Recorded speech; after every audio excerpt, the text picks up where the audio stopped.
Hello students, कैसे हैं आप लोग? कैसी जा रही है आपकी प्रतिज्ञा टेस्ट सीरीज? तो आज हम फिर से हाजिर हैं एक नए टेस्ट पेपर को डिस्कशन करने के लिए। आज का जो हमारा सिलेबस है वो है ह्यूमन रिप्रोडक्शन, रिप्रोडक्टिव हेल्थ और ह्यूमन हेल्थ एंड डिजीज। शुरू करते हैं आज का पेपर। यहाँ पर जो पहला क्वेश्चन दिया गया है उसमें दिया गया है cancer cells are virtually immortal until the body in which they resides dies।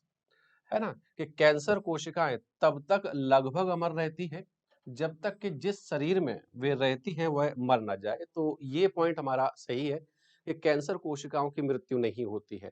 जब तक उन्हें पोषण दिया जाता रहता है तब तक उनमें लगातार विभाजन चलता रहता है। कारण के बारे में जिक्र करें, उन्होंने क्या कहा है? Cancer is caused by damage due to genes that regulating the cell division cycle. कि कैंसर कोशिकाओं विभाजन चक्र को नियंत्रित करने वाले जीन की क्षति के कारण होता है। तो ये कारण भी उनका क्या है? सही है। मतलब हमारा सही उत्तर क्या होगा कि कि कथन व कारण दोनों सही है और कारण उसका जो है सही स्पष्टीकरण दे रहा है। मतलब हमारा आंसर आएगा डी कि कथन व कारण दोनों सही है व कारण कथन का सही स्पष्टीकरण है। मतलब both A and R are correct and R is the correct explanation of A. Next question पर चलते हैं। नेक्स्ट क्वेश्चन में दिया गया है fetal ejection reflex in human female is induced by. कि मानव मादा में गर्भ उपक्षेपण प्रतिवर्त को प्रेरित कौन करता है? तो एनसीईआरटी में इसके लिए सीधे सीधे लिखा हुआ है कि फुल्ली डेवलप फीटस, जो पूर्ण विकसित गर्भ होता है और प्लेसेंटा जो है इस चीज के लिए सिग्नल भेजते हैं। मतलब हमारा करेक्ट आंसर क्या है इसमें? Fully developed foetus and placenta, पूर्ण विकसित गर्भ व अपराशय जो है ना। नेक्स्ट क्वेश्चन पे चलते हैं। नेक्स्ट क्वेश्चन में दिया गया है स्पोरोजॉइट्स ऑफ मलेरियल पैरासाइट्स। अगर आप देखें कि जब एक इन्फेक्टेड फीमेल एनाफिलीज मच्छर किसी को काटती है तब वो प्लाज्मोडियम को स्पोरोजॉइट स्टेज में ही ह्यूमन बॉडी में एंटर कराती है। कि sporozoites of malarial parasites enter into human body due to biting of infective female anopheles mosquito. कि मलेरिया परजीवी के स्पोरोजॉइट संक्रमित मादा एनाफ्लीज के काटने के कारण मानव शरीर में प्रवेश करते हैं। मतलब हमारा कथन जो है वो सही है। अब हमें जिक्र करना है कारण का। रीजन दिया गया है male and female gametocytes are formed in the human intestine. अगर आप देखें तो प्लाज्मोडियम में दो साइकिल होती है, एक सेक्सुअल साइकिल और एक एसेक्सुअल साइकिल, एक लैंगिक चक्र और एक अलैंगिक चक्र। अलैंगिक चक्र जो होता है वो मानव में पूरा होता है और जो लैंगिक चक्र होता है वो मादा एनाफ्लीज में पूरा होता है। अब यहाँ पर जो उन्होंने बनाया है मेल एंड फीमेल गैमेटोसाइट, ये जो है ये जाकर के ह्यूमन इंटेस्टाइन में नहीं बनते, ये ह्यूमन के ब्लड में ही बनते हैं। जिन्हें जब कोई फीमेल एनाफ्लीज जो है बाइट करती है तब वो उसकी बॉडी में पहुंच जाते हैं। तो यहाँ पर जो ह्यूमन इंटेस्टाइन दिया है वो गलत है। मतलब हमारा जो असर्शन है, जो कथन है वो सही है और जो रीजन कारण दिया गया है वो गलत है। मतलब हमारा जो करेक्ट आंसर आएगा वो आएगा बी कि A is correct but R is not correct. कि कथन जो है वो सही है किंतु कारण सही नहीं है। नेक्स्ट क्वेश्चन पे चलते हैं। सीमेन कॉन्स्टिट्यूट कि वीर्य जो है वो किस चीज से बना होता है? वीर्य दो कंटेंट होते हैं उसमें। एक जो ग्लैंड्स होती है उनका स्राव, उनका सीक्रेशन, जहां पर सेमाइनल वेसिकल आ जाता है, प्रोस्टेट ग्लैंड आ जाती है और जो है बल्बो यूरेथ्रल ग्लैंड आ जाती है। साथ में शुक्राणु जो स्पर्म है, उन दोनों को मिलाकर बोला जाता है सीमेन। अब यहाँ पे ऑप्शंस में देखें तो लिखा है only sperm and certain enzymes, कि केवल स्पर्म है और कुछ एंजाइम्स हैं, है ना। तो केवल स्पर्म और कुछ एंजाइम्स नहीं है, ओनली स्पर्म्स, मतलब हमारा ये वाला ऑप्शन भी गलत है। यहाँ पे दिया गया है सी में कि स्पर्म है साथ में सेमाइनल प्लाज्मा है। सेमाइनल प्लाज्मा मतलब जहां पर तीनों ग्लैंड्स की जो सीक्रेशन है उनको मिलाकर बोला गया है कि स्पर्म और सेमाइनल प्लाज्मा है। मतलब हमारा करेक्ट आंसर क्या है इसमें? सी है जो। नेक्स्ट क्वेश्चन पे चलते हैं। Mast cells in human body release certain excessive amount of inflammatory chemicals which cause allergic reaction। ये बात सही है कि जब एलर्जी होती है मास्ट सेल हिस्टामिन, सीरोटोनिन ऐसी चीजें निकालती है और हिस्टामिन वहां पर वैसोडाइलेशन करा देता है और ब्रोंकियो कंस्ट्रिक्शन करा देता है। इसी की वजह से एलर्जी के रिएक्शंस जो है वो प्रोड्यूस होते हैं। मतलब हमारा असर्शन या जो कथन है वो सही है कि मानव शरीर में मास्ट कोशिकाएं अत्यधिक मात्रा में शोथ वाले रसायन छोड़ती हैं जो एलर्जी का कारण बनती हैं। अब इन्होंने कारण क्या दिया है? कारण दिया गया है कि एलर्जेंस इन द एनवायरनमेंट और reaching human body stimulates mast cell. कि जो एलर्जन, अब बात आती है एलर्जन क्या होती है? कोई भी ऐसी चीज जो हमारी बॉडी में एलर्जी को स्टिमुलेट कर दे उसे बोला जाता है एलर्जेंस। अब यहाँ पर एलर्जेंस जो हो रहे हैं वो मास्ट सेल को स्टिमुलेट कर रहे हैं in the cell in certain individuals. कि पर्यावरण में मौजूद एलर्जन मानव शरीर में पहुंचकर कुछ व्यक्तियों में मास्ट कोशिकाओं को उत्तेजित कर देते हैं। मतलब हमारा कथन भी सही है और कारण भी सही है और कारण उस चीज की व्याख्या भी कर रहा है। मतलब हमारा करेक्ट आंसर क्या होगा? Both A and R correct but R is not, जी नहीं, है ना। फिर हमारा आंसर होगा डी कि जहां पर both A and R correct and R is the correct explanation. कि कथन व कारण दोनों सही है और कारण जो है कथन की पूरी तरीके से व्याख्या कर रहा है। नेक्स्ट पॉइंट पे चलते हैं। What is the correct sequence of sperm formation? कि शुक्राणु निर्माण का सही क्रम क्या है? अगर आप शुक्राणु के निर्माण की क्रिया को देखें तो एनसीईआरटी में दिया गया है कि पहले कुछ कोशिकाएं बनती हैं जिन्हें स्पर्मेटोगोनिया उन्होंने कहा है। स्पर्मेटोगोनिया ही बाद में वृद्धि करके बन जाती है प्राइमरी स्पर्मेटोसाइट। और प्राइमरी स्पर्मेटोसाइट में जब विभाजन होता है, कौन सा वाला? M1 division. जब M1 डिवीजन होता है तब बनती है वहां पर दो कोशिकाएं, दो सेल्स बनती है वहां पर जिन्हें नाम दिया जाता है सेकेंडरी स्पर्मेटोसाइट। और जब इनमें M2 डिवीजन होता है तब बनती है चार स्पर्मेटिड। कितनी बनती है? चार, जो एक जैसी होती है। ये कब बनती है? जब क्या होता है? M2 डिवीजन होता है, स्पर्मेटिड बनती है। और स्पर्मेटिड ही बाद में डिफरेंशिएट होके बन जाता है किसमें? स्पर्म में। ऐसा करके एनसीईआरटी ने दिया गया है। अब इसी सीक्वेंस को उन्होंने पूछा है कि सबसे पहले शुरुआत सर स्पर्मेटिड, जी नहीं, स्पर्मेटिड सबसे आखिरी में बनेगा। फिर उन्होंने कहा स्पर्मेटोगोनिया, हाँ ये हो सकता है। स्पर्मेटोगोनिया के बाद स्पर्मेटोसाइट, ये भी सही लग रहा है, लेकिन स्पर्मेटोजुआ इन्होंने पहले बना दिया है, स्पर्मेटिड बाद में बनाया है, तो ये गलत हो जाता है। तीसरे में दिया है स्पर्मेटोगोनिया, ये सही है। स्पर्मेटोगोनिया के जस्ट बाद ही क्या बना दिया है? स्पर्मेटोजुआ, तो यहाँ पर ये गलत हो जाता है। स्पर्मेटोगोनिया ये सही है, स्पर्मेटोगोनिया के बाद स्पर्मेटोसाइट, ये भी सही है। और स्पर्मेटोसाइट के बाद उन्होंने बनाया स्पर्मेटिड जो बाद में बदल जाता है स्पर्मेटोजुआ में। मतलब हमारा करेक्ट आंसर क्या है? डी है कि सबसे पहले शुक्राणुजन होगा, उसके बाद शुक्राणु कोशिका बनेगी, उसके बाद शुक्राणु प्रसूव बनेगा और लास्ट में जाके बनेगा क्या? शुक्राणुजन। नेक्स्ट क्वेश्चन पे चलते हैं। नेक्स्ट में दिया गया है विच of the following statement about oogenesis. यहाँ पे बात चल रही थी स्पर्मेटोजेनेसिस की, अब बात चल रही है ऊजेनेसिस की, है ना। कि पहले बात चल रही थी शुक्राणुजन की, अब बात चल रही है किसकी? अंडाणुजन की। Is false. हमारे काम की चीज ये है, हमें इनमें से ढूंढना है एक ऐसा स्टेटमेंट जो कैसा है? गलत है। पहले उन्होंने दिया the polar body degenerate after the second meiotic division. Sorry. कि ध्रुवीय काय द्वितीय अर्धसूत्री विभाजन के बाद नष्ट हो जाती है। ह्यूमन में देखिए जब फर्स्ट पोलर बॉडी बनती है जनरली उसमें डिवीजन नहीं होता है और पोलर बॉडी की हमारे केस में कोई उपयोगिता नहीं है तो बाद में उसे डिसइंटीग्रेट कर दिया जाता है। दूसरे में लिखा है the ovum produced is haploid. कि ओवम जो बना है वो कैसा है? अगुणित है, हैप्लॉइड है। तो ये बात सही है क्योंकि ओवम हैप्लॉइड है और दूसरी तरफ देखें तो शुक्राणु जो स्पर्म है वो भी हैप्लॉइड है। दोनों हैप्लॉइड स्ट्रक्चर मिल जाएंगे तो बनेगा क्या? एक डिप्लॉइड स्ट्रक्चर, जैसे हम बोलेंगे जाइगोट, युग्मनज। तीसरे में लिखा है the major growth phase of the primary oocyte occurs in prophase first. ये बात भी सही है क्योंकि प्रोफेज फर्स्ट की डिप्लोटीन स्टेज में ये रुक जाता है। The primary oocyte is haploid. जैसे अभी थोड़ी देर पहले प्राइमरी स्पर्मेटोसाइट देखा था जिसमें M1 डिवीजन हो रहा था, मतलब वो कैसा है? डिप्लॉइड है। डिप्लॉइड होगा तब उसमें M1 डिवीजन होगा तभी वो हैप्लॉइड बनेगा। मतलब हमारा जो फोर्थ स्टेटमेंट है वो कैसा है, गलत है, कि प्राथमिक oocyte कैसी होती है, अगुणित। तो वो अगुणित नहीं, वो द्विगुणित होती है। तो करेक्ट आंसर इज 4। नेक्स्ट पे चलते हैं।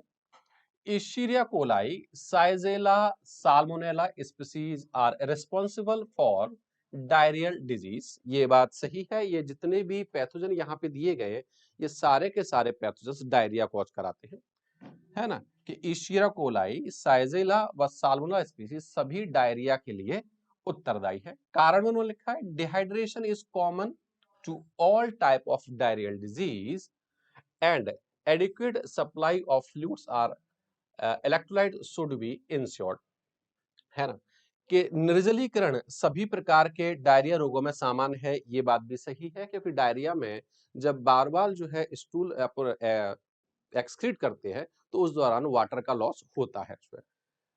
और तरल पदार्थ व इलेक्ट्रोलाइट की पर्याप्त आपूर्ति सुनिश्चित की जानी चाहिए। तो यहाँ पर इसका कारण स्पष्टीकरण नहीं दे रहा है। जो उन्होंने सिम्टम्स लिखे हैं वो सही है, लेकिन स्पष्टीकरण नहीं है। तो correct answer is both A and R correct, but R is not correct explanation. Next में दिया गया है match the following and choose the correct option, कि सुमेलित कीजिए और सही विकल्प का चयन कीजिए। यहाँ पे कुछ डेफिनेशंस दिए हैं, यहाँ उन्हें एक्सप्लेन किया गया है, हमें क्रॉस द मैचिंग करानी है। पहले में दिया गया है इंसमाइनेशन, वीर्यसेचन। वीर्यसेचन क्या होता है, स्पर्म का फीमेल बॉडी तक पहुंचाना, है ना। अगर हम इसको मिलाएं तो इधर क्या मिल रहा है, ड्यूरेशन ऑफ एम्ब्रियोनिक डेवलपमेंट, ये हो जाएगा हमारा gestation period. Delivery of baby, ये हो जाएगा हमारा पार्चुरेशन। फ्यूजन ऑफ गैमेट्स, ये हो जाएगा fertilisation. Attachment of blastocyst to the uterine wall, ये हो जाएगा implantation.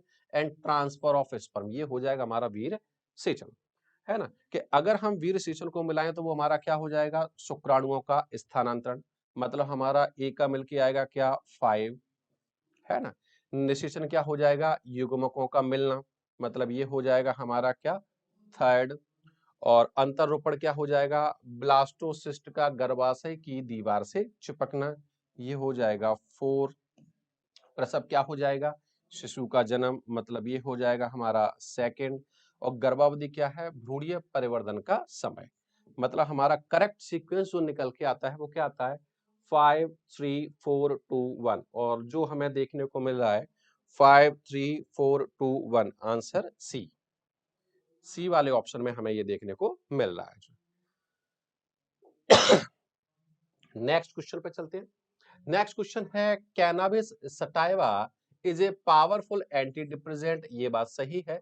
Hashish and marijuana are drive from it, ये बात भी सही है, लेकिन ये इस चीज को एक्सप्लेन नहीं कर रहा है।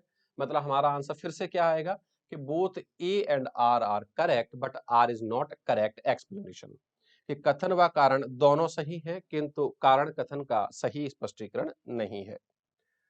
नेक्स्ट क्वेश्चन में दिया गया है part of the human female reproductive system are, कि इनमें जो भी चीजें दी हैं वो फीमेल का भाग कौन कौन सा है ना।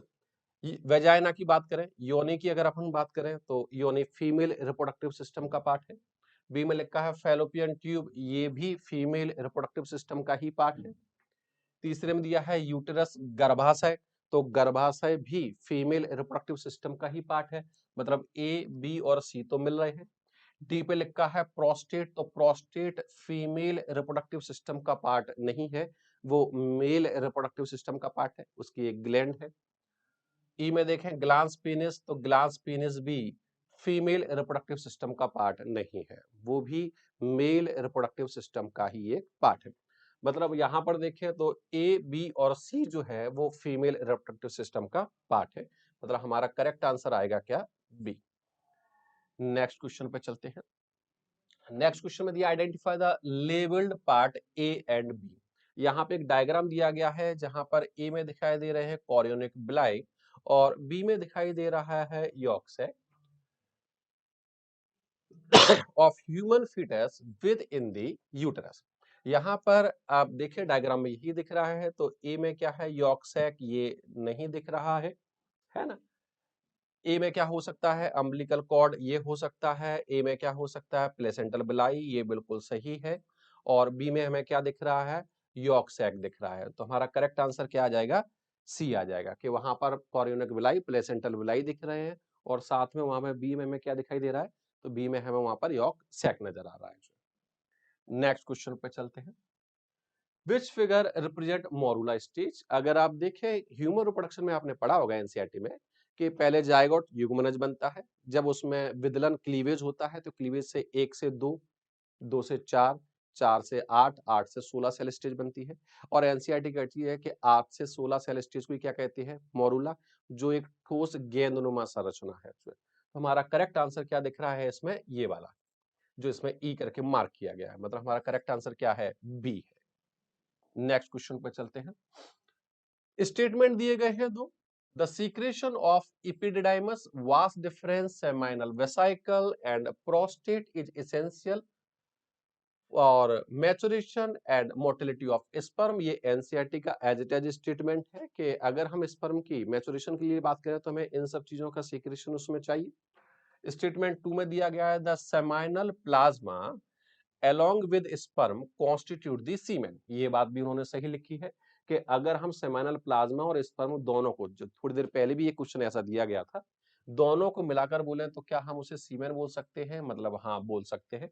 अब यहाँ पे दिया क्या है, both statement 1 and 2 are incorrect, कि कथन 1 और 2 दोनों ही कैसे हैं, गलत है। जी नहीं, दोनों स्टेटमेंट कैसे हैं, सही है।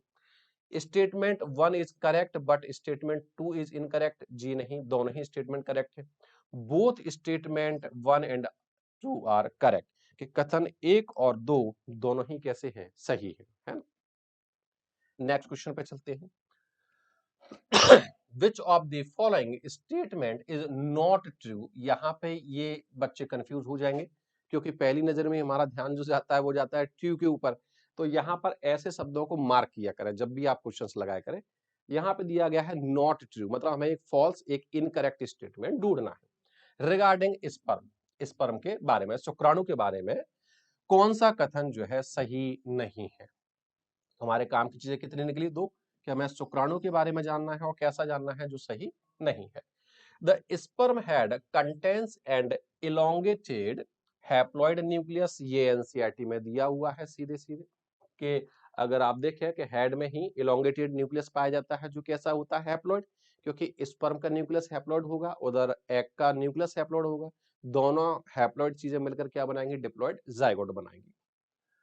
The anterior portion of which is covered by a cap-like structure, और उस cap-like structure को उन्होंने क्या बोला है, एक्रोजोम, ये बात भी सही है कि जिसका अग्रभाग एक टोपी नुमा संरचना से ढका होता है जिसे क्या कहते हैं, अग्रपिंडक या एक्रोजोम कहते हैं। तीसरे में लिखा है the acrosome is filled with enzymes that help in fertilization of the ova, ये बात भी सही है क्योंकि एक्रोजोम में ही लाइटिक एंजाइम भरे होते हैं जो एग के चारों तरफ पाई जाने वाली कोरोना रेडिएटा और जोना पेल्सिडा को पेनिट्रेट करने में हेल्प करते हैं, है ना, कि अग्रपिंडक के अंदर एंजाइम भरे होते हैं, बात सही है, जो ओवा के निषेचन में क्या करते हैं, सहायता करते हैं। फोर्थ स्टेटमेंट लिखा है the middle piece possess numerous Golgi body, NCERT mention करती है कि मिडल पीस जो मध्य पिंड होता है, अगर हम इसकी बात करें तो यहाँ पे माइटोकॉन्ड्रिया ज्यादा होते हैं जो है ना। तो हमारा करेक्ट आंसर क्या है, डी है, क्योंकि यही हमारा कैसा है, ट्रू नहीं है। नेक्स्ट में लिखा है hepatitis B can be transmitted by, hepatitis B और एड्स के जो स्प्रेड होने का तरीका है वो सेम है ना। 4 पॉइंट्स एड्स के बारे में एनसीईआरटी ने दिए गए हैं, यहाँ पर भी हम मैच कर लेते हैं कि sexual intercourse with infected person, ये बात सही है ना, कि अगर इन्फेक्टेड पर्सन के साथ सेक्सुअल इंटरकोर्स किया जाएगा तो हेपेटाइटिस बी ट्रांसमिट हो सकता है। दूसरा, शेयरिंग ऑफ इन्फेक्टेड निडल्स और सर्जिकल इंस्ट्रूमेंट, ये बात भी कैसी है, सही है। तीसरा, from an infected mother to the foetus, है ना, कि संक्रमित मां से उसके गर्भ में, मतलब ये चारों पॉइंट कैसे हैं, सही है। तो सही आंसर क्या आएगा, all of these. Next question पे चलते हैं। नेक्स्ट क्वेश्चन में फिर से क्या दिया है, match the column and select the correct ones, हमें सही ढूंढना है ना।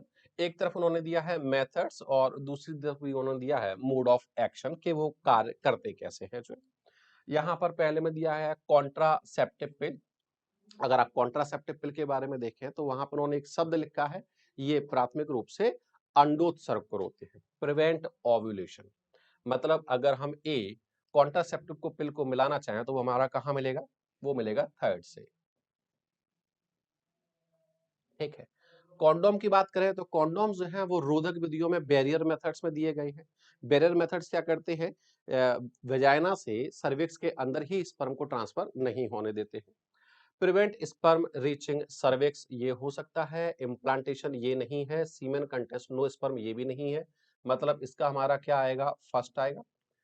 अगर हम बात करें वैसेक्टोमी की तो वैसेक्टोमी में क्या होता है, हम वास डिफरेंस को काट देते हैं। तो वास डिफरेंस को काटने के बाद लाइगेट करने से स्पर्म प्रोडक्शन पे कोई इफेक्ट नहीं पड़ता है, लेकिन जो सीमेन बाहर आएगा उसमें स्पर्म नहीं होंगे।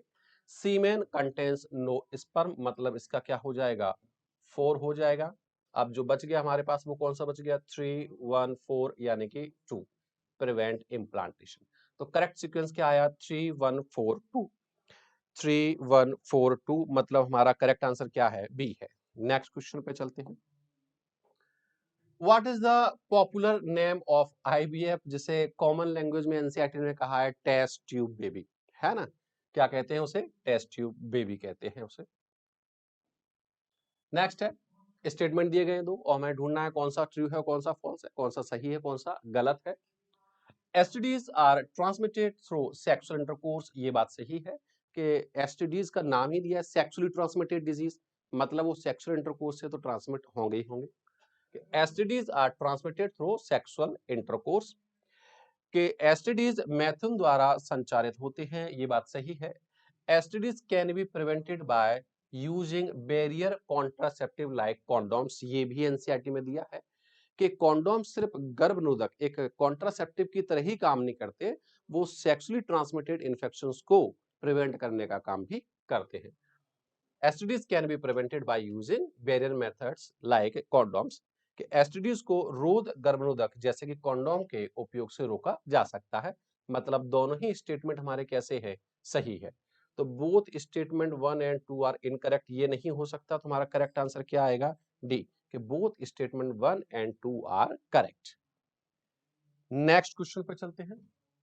विच इज ए करेक्ट मैचिंग, हमें इनमें से कैसा देखना है जो सुमेलित है, जो सही है। क्यूरेबल एसटीडीज, अगर आप क्यूरेबल एसटीडीज में देखें तो हम उस पे जाएंगे जो बैक्टीरियल इन्फेक्शन हो, क्योंकि वायरल इन्फेक्शन इतनी आसानी से ट्रीट नहीं होते हैं, उनका इलाज इतनी आसानी से नहीं होता है। जो है यहाँ पर अगर हम बीमारियों की बात करें, दो दी है, एक दी है एड्स, एक दी है सिफिलिस। तो एड्स तो वैसे भी ठीक नहीं हो सकती, अभी तक हम उसका एक प्रॉपर ट्रीटमेंट अभी तक नहीं ढूंढ पाए हैं। तो अगर हम क्यूरेबल डिजीज की बात करें कि कौन सी है जिसका उपचार किया जा सकता है, तो वो हो जाएगा क्या, सिफिलिस 4। इनक्यूरेबल एसटीडीज, अनुपचारित एसटीडी जिसका इलाज नहीं हो सकता, तो वो हो सकता है 3। इनफर्टिलिटी रिमूवल और अनवांटेड प्रेगनेंसी, तो अनवांटेड प्रेगनेंसीज को सॉल्व करने का तरीका क्या है, एमटीपी, मतलब ये हो जाएगा फर्स्ट और ये हो जाएगा सेकंड। करेक्ट सीक्वेंस हमारा क्या था, 4 3 2 1। 4 3 2 1 मतलब हमारा करेक्ट आंसर क्या है, इसमें ए है। नेक्स्ट पे चलते हैं। रीड दी फॉलोइंग स्टेटमेंट्स, इन्होंने स्टेटमेंट दिए हैं, फिर हमें उसमें से ढूंढना क्या है, करेक्ट स्टेटमेंट। हमें इसमें से ढूंढना क्या है कि विकल्प को पहचानिए और इसमें से हमें सही को ढूंढना है, सत्य कथन को उसमें से ढूंढना है। पहला ने दिया एमटीपी वाज लीगलाइज्ड इन 1971, ये पॉइंट सही है ना, कि एमटीपी को 1971 में कानूनी स्वीकृति प्रदान की गई थी। दूसरा, इनएबिलिटी टू कंसीव और produce children even after 2 years of unprotected sexual cohabitation is called infertility, कि जो 2 वर्ष के बाद तक असुरक्षित सहवास के बावजूद बच्चे पैदा कर पाने में असमर्थ होते हैं, हम उन्हें बंद कहते हैं, ये परिभाषा भी सही है।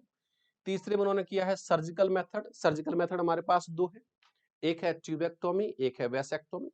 कि surgical method of contraception prevents gamete formation, के गर्भ निरोध की शल्य विधि में युग्मक का निर्माण रुक जाता है, ये पॉइंट हमारा कैसा है, गलत है ना।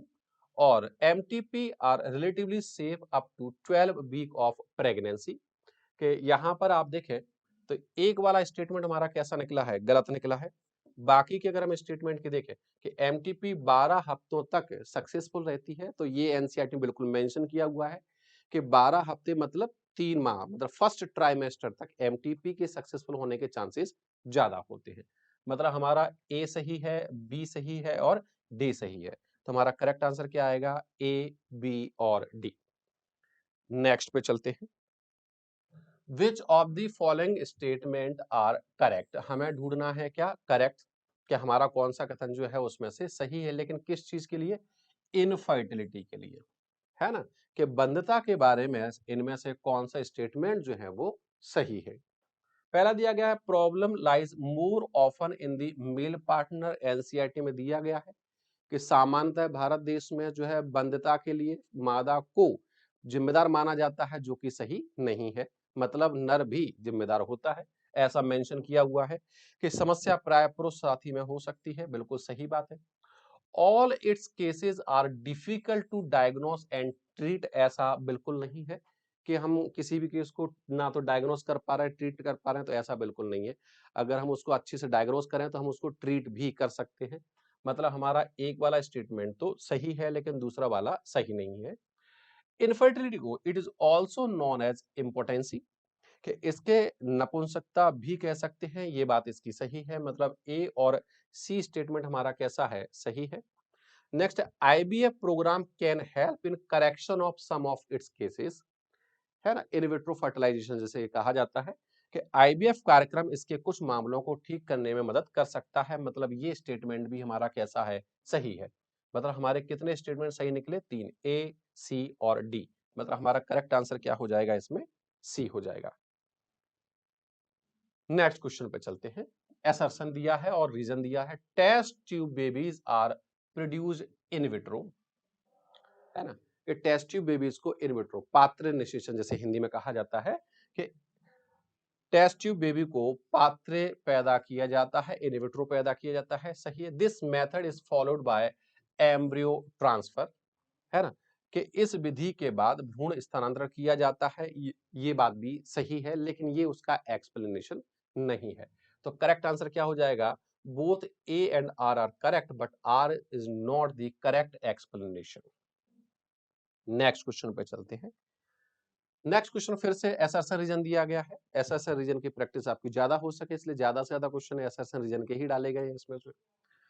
Organ transplantation patients are given immunosuppressive drugs, ये एनसीईआरटी में मेंशन है, क्योंकि एनसीईआरटी में दिया गया है कि सेल मीडिएटेड इम्यूनिटी, जो कोशिका माध्य प्रतिरक्षा है, वो अंगों के निरोध को अस्वीकृत करने के लिए जिम्मेदार है, ऐसा मेंशन किया गया है। तो ऐसे में हम वहां पर उन्हें क्या देते हैं, इम्यूनो सप्रेसिव ड्रग्स देते हैं। कारण दिया गया है कि transplanted tissue has antigens which stimulate specific immune response of the recipient, कि प्रत्यारोपित ऊतक में एंटीजन होते हैं जो ग्राही की विशिष्ट प्रतिरक्षा प्रतिक्रिया को उत्तेजित कर सकते हैं। तो ये बात सही है, उसको एक्सप्लेन करती है कि उत्तेजित कर सकते हैं, तो इसीलिए हम उनकी जो प्रतिरक्षा क्रिया है उसको संदमित कर देते हैं। मतलब both A and R correct, but R is not, जी नहीं, both A and R correct and R is the correct explanation of the A. शुरू करते हैं अगले क्वेश्चन पे। अगला क्वेश्चन दिया गया है असर्शन और रीजन टाइप में, कि copper T is an effective contraceptive device in human females, कि कॉपर टी जो है एक इफेक्टिव कॉन्ट्रा, एक प्रभावकारी जो है, प्रभावशाली जो है गर्भनिरोधक युक्ति है मादाओं में, ये बात सही है ना। कारण उन्होंने दिया, copper T prevents the passage of sperm from vagina upward into the fallopian tube, कि फैलोपियन ट्यूब में जो है स्पर्म की एंट्री को रोकती है। तो ये बात भी सही है कि फैलोपियन ट्यूब में अगर स्पर्म पहुंचेंगे नहीं तो फर्टिलाइजेशन होगा ही नहीं। मतलब हमारा आंसर क्या होगा, कि कथन और कारण दोनों सही है और ये उसका स्पष्टीकरण भी है ना। नेक्स्ट क्वेश्चन पे चलते हैं। नेक्स्ट क्वेश्चन में दिया गया है विच इज करेक्ट स्टेटमेंट, कि कौन सा कथन जो है वो सही है। का vasectomy is done in male, ये बात सही है कि मेल के केस में जो सर्जिकल प्रोसेस की जाती है, जो शल्य क्रिया की जाती है, उसे क्या बोलते हैं, vasectomy. Tubectomy is a surgical process, ये बात भी सही है। और ट्यूबेक्टोमी की जाती है कि इसमें फेलोपियन ट्यूब काट देते हैं फीमेल में तब। सहेली इज ए डेली पिल, ये थोड़ा गड़बड़ है क्योंकि एनसीईआरटी में दिया गया है सहेली वंस ए वीक, सप्ताह में एक बार ली जाने वाली गोली है। दूसरा, IUD are not popular in India, के आईओडी जो है वो भारत में प्रसिद्ध नहीं है, तो ये पॉइंट भी गलत दिया गया है। एनसीईआरटी में मेंशन किया हुआ है कि आईओडी जो है प्रचलित एक फॉर्म है। मतलब हमारा ए और बी कैसा है, करेक्ट है, हमें यही ढूंढना था। हमारा करेक्ट आंसर क्या हो जाएगा, ए, जहां पे दिया है ए और बी। चलते हैं अगले क्वेश्चन पर, जहां पे दिया गया मार्क द करेक्ट स्टेटमेंट। हमें एक सत्य कथन का चयन करना है। पहले कथन में क्या दिया गया, heroin commonly called as smack is obtained from acetylation of morphine, जो मॉर्फिन के एसिटाइलेशन से मिलता है, ये पॉइंट सही दिया हुआ है। दूसरे में उन्होंने कहा है कोकेन इज ऑब्टेन्ड फ्रॉम, कि कोकेन जो है पेपेवर सोमनिफेरम, द लेटेक्स ऑफ पेपेवर सोमनिफेरम से ये हमें मिलता है, तो ये गलत है। कोकेन में मिलता है एरिथ्रोजाइलम कोका से। Marijuana interfere with the transmission of dopamine, ये पॉइंट भी गलत है। और morphine is an effective sedative and pain killer, ये एनसीईआरटी में मेंशन किया हुआ है कि मॉर्फिन एक प्रभावी शामक व पीड़ाहर है। मतलब हमारा ए और डी कैसा है, सही है। मतलब हमारा करेक्ट आंसर क्या आ जाएगा, इसमें बी आ जाएगा। नेक्स्ट क्वेश्चन पे चलते हैं। नेक्स्ट क्वेश्चन में दिया गया है आरसीएच। आरसीएच का फुल फॉर्म पूछा गया है, जिसका मतलब होता है reproductive and child health care programme. सबसे सिंपलेस्ट क्वेश्चंस में से एक है ये जो है। नेक्स्ट क्वेश्चन पे चलते हैं। यहाँ पर मैच दी फॉलोइंग हमें सुमेलित करना है, जोड़ियां बनानी है। एक तरफ दिया है कॉलम 1, एक तरफ दिया है कॉलम 2। यहाँ पर उन्होंने दिया है बारबिट्रेट्स, ये क्या करती है, ये डिप्रेशन में इस्तेमाल की जाती है। मॉर्फिन ये सीएनएस डिप्रेजेंट है, मतलब इसका आएगा सेकंड, इसका आएगा फर्स्ट।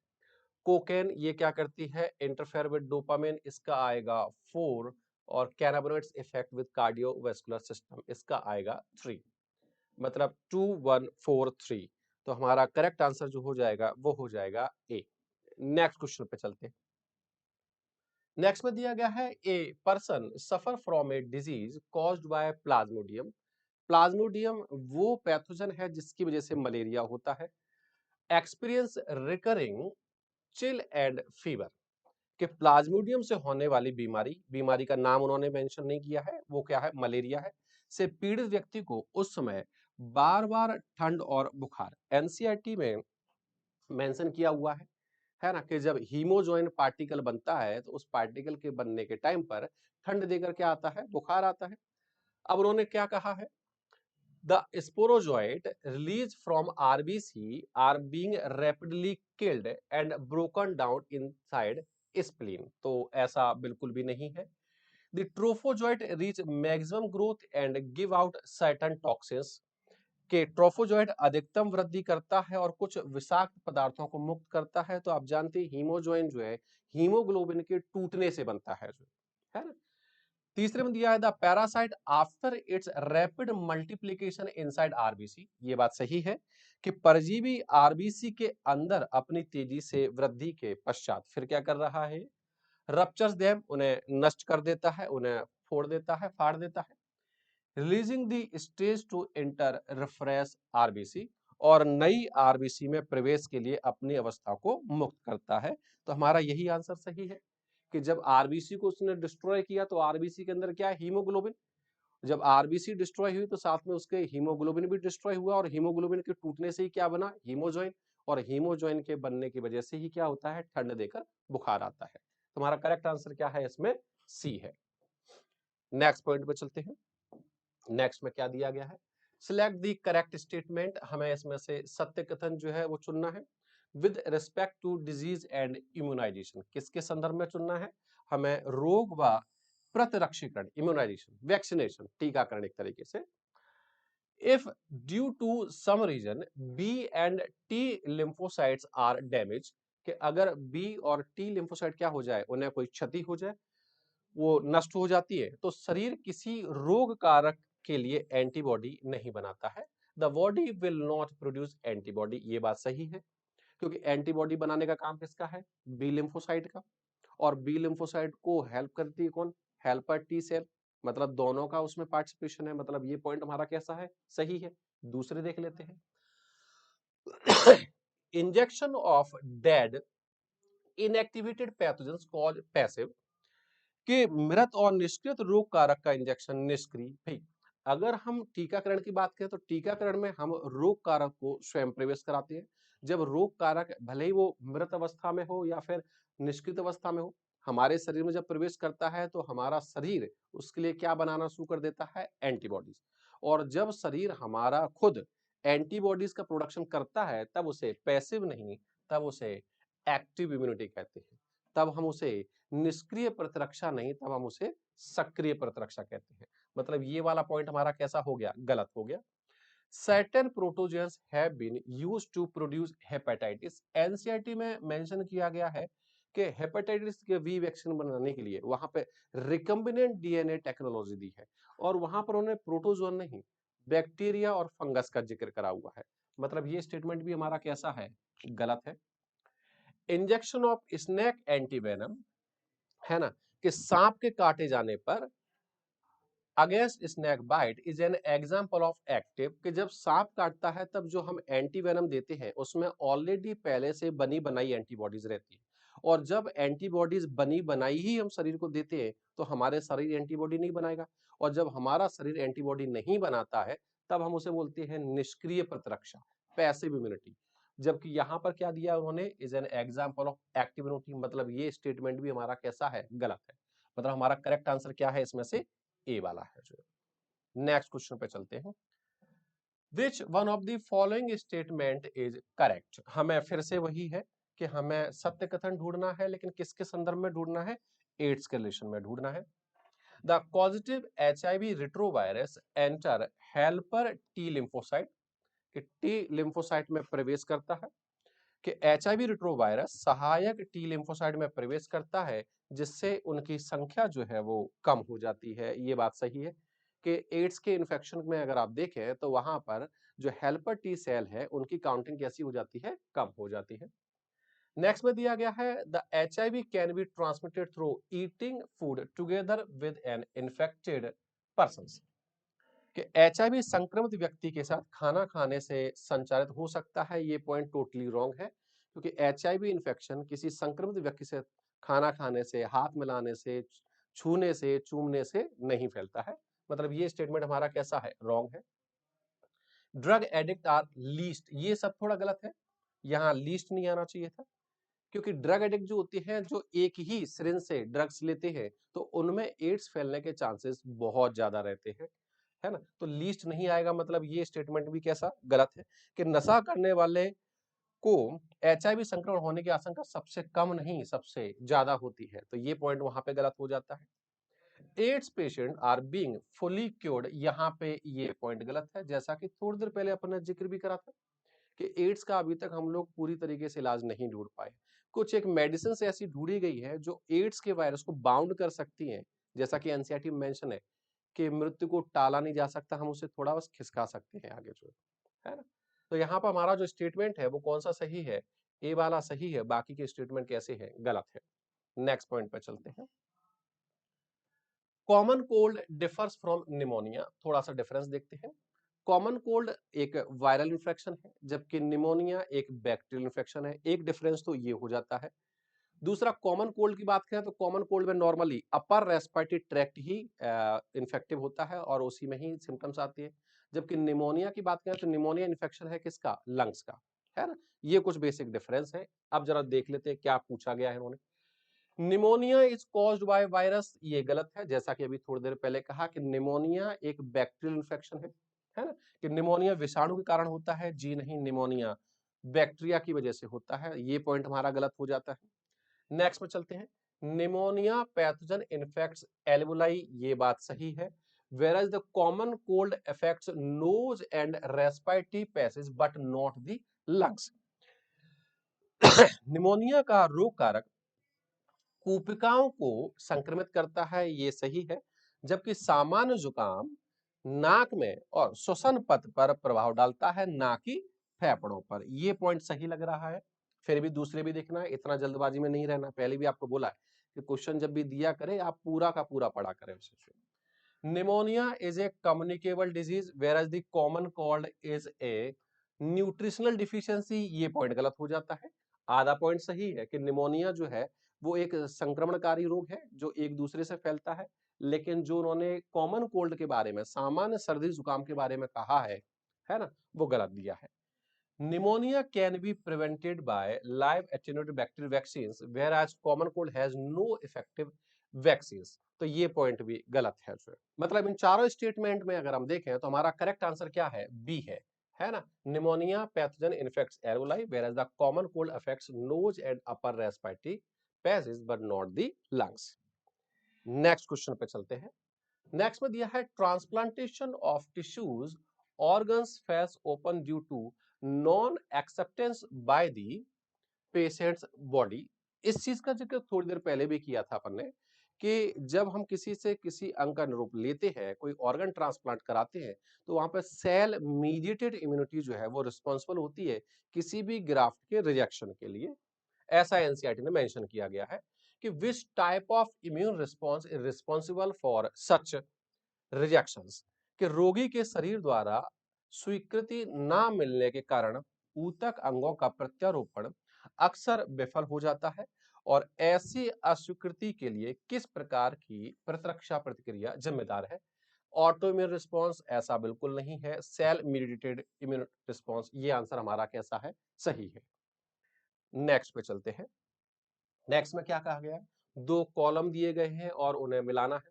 जैसे डायरेक्ट अगर अपन देखें तो यहाँ पर अमीबियोसिस है, डिफ्थीरिया है, कॉलेरा है और टाइफाइड है। अगर हम साल्मोनेला टाइफी की बात करें तो ये सीधे सीधे किसके लिए आ जाएगा? टाइफाइड के लिए। यहाँ पे फर्स्ट हो गया। अगर हम डीपीटी, डिफ्थीरिया, पर्ट्यूसिस और टिटनेस की वैक्सीन लगाएं तो ये आ जाएगा किसके लिए? थर्ड यहाँ पे, है ना। Use only sterilise food and water. अगर हम नीचे ऑप्शंस पे देखें कि 2141, तो यहाँ पर यूज ऑफ रिहाइड्रेशन थेरेपी ये आप कॉलेरा में कर सकते हो 4 पे, और use only sterilise food and water ये आप यहाँ पे कर सकते हैं, है ना। मतलब हमारा क्या आंसर हो सकता है? 2341। मतलब हमारा करेक्ट आंसर क्या हो जाएगा? फर्स्ट हो जाएगा। नेक्स्ट पे चलते हैं। इन ए नॉर्मल मेंस्ट्रुअल साइकिल, कि अगर हम सामान्य आवर्तक चक्र की बात करें, सामान्य रजुधर्म की बात करें, the menstrual flow results due to. NCERT में गर्भाशय के 3 स्तर दिए गए हैं, पेरीमेट्रियम, मायोमेट्रियम और एंडोमेट्रियम। और वहां पर यह भी मेंशन किया गया है कि अगर हम मेंस्ट्रुअल साइकिल की बात करें तो जो एंडोमेट्रियल लाइनिंग होती है वो शेड ऑफ होती है। Break down of glandular layer, ये मान सकते हैं, बिल्कुल है answer. Break down of muscular layer, muscular layer हमारी बीच वाली है मायोमेट्रियम, तो वो शेड ऑफ नहीं होती है। आउटर लेयर वो भी शेड ऑफ नहीं होती है। मतलब हमारा करेक्ट आंसर क्या है? ए है। नेक्स्ट पे चलते हैं। Relaxin is secreted by. NCERT ने सीधे सीधे एक अंग को इसके लिए जिम्मेदार माना है, और वो क्या है? ओवरी है, अंडाशय है। कि रिलैक्सिन किसके द्वारा स्रावित किया जाता है? तो वो अंडाशय के द्वारा स्रावित किया जाता है। नेक्स्ट पे दिया गया है the acrosome enables the sperm to, कि एक्रोसोम शुक्राणु को सक्षम बनाता है किस चीज के लिए? हेल्प इन मोटेलिटी, जी नहीं, उसमें कोई रोल नहीं है। मोटेलिटी में उसकी टेल पार्टिसिपेट करती है। गतिशीलता में कौन मदद करती है? पूंछ मदद करती है। प्रोड्यूस एनर्जी फॉर एक्टिविटी, कि सक्रियता के लिए ऊर्जा उत्पन्न करता है। ऊर्जा कक्ष जो कहा जाता है वो मिडिल पीस को कहा जाता है, जहां पर माइटोकॉन्ड्रिया प्रेजेंट है। ये भी नहीं हो सकता। Penetrate vitelline membrane of the ovum, हाँ, ओवम के चारों तरफ जो झिल्लियां हैं उनको पेनिट्रेट करने में मदद करता है, ये बात सही है। मतलब हमारा करेक्ट आंसर क्या हो जाएगा इसमें? सी हो जाएगा। Fertilise more than one ovum, तो ये भी हम लोग जानते हैं कि एक ओवम से ज्यादा शुक्राणु किसी को भी फर्टिलाइज नहीं कर सकता, वो सिर्फ एक ही अंडाणु को निषेचित कर सकता है। नेक्स्ट क्वेश्चन पे चलते हैं। The majority of human organ formation occurs, कि अगर हम बात करें कि अधिकांश मानव अंग निर्मित होते हैं तो ये काम फर्स्ट ट्राइमेस्टर के दौरान ही हो जाता है, और उसके बाद के समय में उन अंगों में वृद्धि होती है, विकास होता है। लेकिन निर्माण की बात करें तो ऑलमोस्ट फर्स्ट ट्राइमेस्टर में ही हो जाता है। कि entirely during the last trimester, जी नहीं, लास्ट तक अपन को जाना ही नहीं है। कि पूरी तरीके से गर्भावस्था की अंतिम तिमाही के दौरान। कि after implantation and during the first trimester. तो ये आंसर हमारा सही लग रहा है, फिर भी देख लेते हैं। Shortly before the onset of true labour, कि वास्तविक प्रसव पीड़ा के कुछ समय पहले, तो ऐसा भी नहीं है कि प्रसव के जस्ट पहले ही अंगों का निर्माण हो रहा है। Due to the stimulation general generated during the uterine contraction, कि गर्भाशयी संकुचन के दौरान, तो ऐसा भी बिल्कुल नहीं है। मतलब हमारा करेक्ट आंसर क्या है इसमें, बी है। नेक्स्ट क्वेश्चन पे चलते हैं। नेक्स्ट में दिया गया विच of the following is incorrectly, हमारे काम की चीज निकल के क्या आई, इनकरेक्टली मैच। हमें इसमें से एक गलत कथन जो है वो ढूंढना है कि निम्न में से कौन सा गलत जो है वो सुमेलित है। इन्होंने कहा प्राइमरी फॉलिकल के अंदर प्राइमरी oocyte होता है, ये बात सही है, क्योंकि ग्राफियन फॉलिकल में जब कन्वर्ट हो जाता है तभी वहां पर सेकेंडरी oocyte मिलता है। दूसरा उनका सेकेंडरी फॉलिकल में more layer of granulosa cells हो जाती है, ये बात भी उसमें सही कही गई है ना, कि प्राइमरी फॉलिकल में प्राइमरी oocyte होता है, ये बात भी सही है। सेकेंडरी फॉलिकल में एक से ज्यादा लेयर हो जाती है, ये बात भी सही है। टर्सरी फॉलिकल की बात करें तो characterised by a fluid filled cavity, जिसका नाम भी उन्होंने दिया है एंट्रम, कि तृतीय पुट्टिका में क्या होता है, एक तरल पदार्थ से भरी गुहा होती है और इस गुहा को क्या कहा जाता है, एंट्रम। ये पॉइंट भी कैसा है, सही है। चौथी में उन्होंने दिया है ग्राफियन फॉलिकल, और जब हम ग्राफियन फॉलिकल बोलते हैं तो पूरा बोलते हैं मैच्योर ग्राफियन फॉलिकल, परिपक्व ग्राफियन पुट्टिका। अब जब बोलते समय ही परिपक्व बोल रहे हैं तो वहां पे मैच्योर नहीं हो सकता। मतलब ये क्वेश्चन, ये जो डी ऑप्शन है वो कैसा है, गलत है, और जो गलत है वही हमारा क्या है, सही है। तो करेक्ट आंसर क्या हो जाएगा इसमें, डी हो जाएगा। नेक्स्ट क्वेश्चन पे चलते हैं। Which is not a STD, STD मतलब सेक्सुअली ट्रांसमिटेड डिजीज, कि इनमें से कौन सा एसटीडी नहीं है, कौन सा ऐसा रोग नहीं है जो सेक्सुअल इंटरकोर्स से फैलता हो। हेपेटाइटिस बी बिल्कुल एनसीईआरटी ने मेंशन किया हुआ है, एचआईवी इन्फेक्शन बिल्कुल एनसीईआरटी ने मेंशन किया हुआ है, और जेनाइटल हर्पीज ये भी एनसीईआरटी ने मेंशन किया हुआ है। जो है मलेरिया की बात करें तो मलेरिया एसटीडी नहीं है, मलेरिया मच्छरों के द्वारा फैलने वाला रोग है। तो उन्होंने क्या पूछा है, एसटीडी नहीं है, तो हमारा करेक्ट आंसर क्या है, मलेरिया है। नेक्स्ट क्वेश्चन पे चलते हैं। नेक्स्ट में दिया गया है parameters of reproductive health are fixed by, कि जनने के स्वास्थ्य से संबंधित पैरामीटर किसके द्वारा स्थापित किए जाते हैं। तो इसके जो भी नियम आते हैं वो कौन बना के देता है, डब्ल्यूएचओ बना के देता है, वर्ल्ड हेल्थ ऑर्गेनाइजेशन। नेक्स्ट चलते हैं। नेक्स्ट में दिया गया है surgical method of contraception are also called as, कि इन्हें हम लोग क्या बोल देते हैं, तो इन्हें बोला जाता है स्टरलाइजेशन, बिल्कुल सही है। आईयूडी ये नहीं है, क्योंकि आईयूडी में आपके कॉपर टी, कॉपर 7 वगैरह आ जाते हैं, मल्टीलोड 375, या फिर हार्मोन रिलीजिंग में आप देखें प्रोजेस्टासाइड का एग्जांपल दिया है, या नॉन मेडिकेटेड में देखें लिपिज लूप का दिया है। बैरियर मेथड में आपके कॉन्डोम्स वगैरह, डायफ्राम या सर्वाइकल कैप या ऐसी चीजें आ जाती हैं। कॉन्डोम ये भी आपके बैरियर में दिया है। मतलब हमारा करेक्ट आंसर क्या है इसमें, बंदकरण, कि सर्जिकल प्रोसेस को हम लोग क्या बोल देते हैं, बंदकरण बोल देते हैं। आम भाषा में जैसे पुरुष और महिला नसबंदी कहा जाता है। विच of the following approaches does not give the defined action of contraceptives, के निम्न में से कौन सा दृष्टिकोण गर्भनिरोधक की क्रिया को प्रभावित नहीं करता है। हमें नहीं पे फोकस करना है। पहले में उन्होंने दिया है वैसेक्टोमी, वैसेक्टोमी में कहा है प्रिवेंट स्पर्मेटोजेनेसिस, कि वैसेक्टोमी में स्पर्मेटोजेनेसिस मतलब शुक्राणुओं का निर्माण ही रुक जाता है। थोड़ी देर पहले भी इस चीज को लेकर जिक्र करा था अपन ने, कि जब हम वैसेक्टोमी की या ट्यूबेक्टोमी की बात करते हैं, दोनों ही प्रकार के मेथड में युग्मकों के निर्माण पर कोई प्रभाव नहीं पड़ता है। जबकि उन्होंने क्या लिख दिया है, प्रिवेंट स्पर्मेटोजेनेसिस। हमें गलत ही ढूंढना था, लेकिन फिर भी बाकी के देख लेते हैं। दूसरे में उन्होंने कहा है barrier method prevent sperm and ovum from physical meeting, कि रोध विधियां जो है वो शुक्राणु व अंडाणु को भौतिक रूप से रोकती हैं, ये बात सही है, ये उनको मिलने से रोकती है। तीसरे में दिया गया है इंट्रा यूटेराइन डिवाइसेस आईयूडी, जिसे अंतः गर्भाशय युक्ति भी कहती है। इंक्रीज फेगोसाइटोसिस ये भी एक तरीका है, सप्रेस स्पर्म मोटिलिटी ये भी एक तरीका है, and fertilising capacity of sperm, कि शुक्राणुओं के भक्षण को बढ़ाती हैं, ये भी सही है। शुक्राणुओं की गतिशीलता को कम करती हैं, ये भी सही है। और उनकी निषेचन क्षमता को भी कम कर देती है, मतलब ये भी सही है। तीसरे में उन्होंने कहा है हार्मोनल कॉन्ट्रासेप्टिव्स। हार्मोनल कॉन्ट्रासेप्टिव जैसे सहेली वगैरह का जिक्र एनसीईआरटी ने करा है। Prevents retards entry of sperm and prevent ovulation, ये अभी थोड़ी देर पहले ही अपन ने मेंशन किया है। एंड फर्टिलाइजेशन, मतलब हमारे 3 पॉइंट जो है वो कैसे है, सही है। जबकि हमें कौन सा ढूंढना था, गलत ढूंढना था।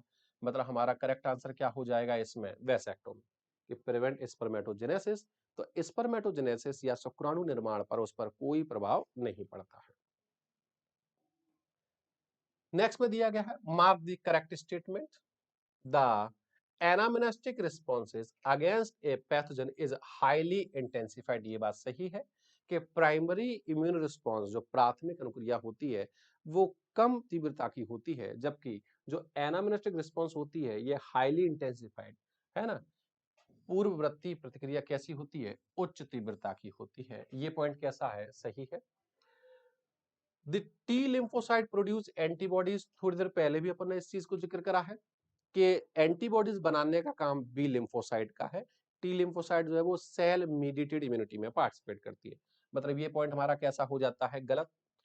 And the B lymphocyte produce cell mediated, ये दोनों एक दूसरे से क्रॉस करके दे दिए हैं, मतलब दोनों ही स्टेटमेंट हमारे कैसे हैं, गलत है। And antibody is represented by H2L2। यहां पर आप देखिए एनसीईआरटी ने क्या कहा है कि उसमें 2 भारी श्रृंखला होती है, 2 हल्की श्रृंखला होती है, 2 हैवी चेन होती है और 2 लाइट चेन होती हैं, जिन्हें हम लोग H2L2 के रूप में दर्शाते हैं, ना कि H2L4 के रूप में। मतलब हमारे नीचे के तीनों स्टेटमेंट कैसे हैं, गलत है, और हमारा पहला स्टेटमेंट कैसा है, सही है। नेक्स्ट क्वेश्चन पे चलते हैं।